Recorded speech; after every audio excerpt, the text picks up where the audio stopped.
आणि आता वळूयात पुढच्या बातमीकडे। ठाकरेंच्या शिवसेनेत नाराज असल्याच्या चर्चेनंतर अखेर भास्कर जाधवांनी यावर स्पष्टीकरण दिलंय।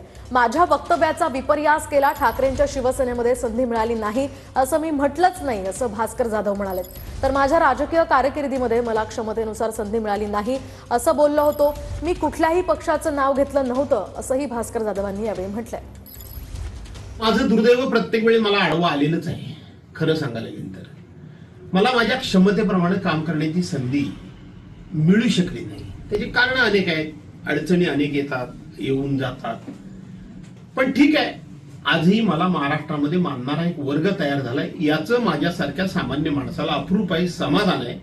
माझा शब्दप्रयोग हा आहे की माझ्या क्षमतेप्रमाणे गेल्या 43 वर्षामध्ये मला पुरेपूर काम करण्याची संधी मिळाली नाही, हा माझा शब्दप्रयोग आहे। कुणी दिली नाही, कुठल्या पक्षाने दिली नाही, कुठल्या नेत्याने दिली नाही असा माझा आक्षेप नाही की हे केवळ माझ्याच वाट्याला आला असातला भाग नाही। हे असं अनेकांच्या बाबतीत घडतं आणि म्हणून हे माझं दुर्दैव आहे। हा दोष मी माझ्याकडे घेतला, हा पहिला खुलासा।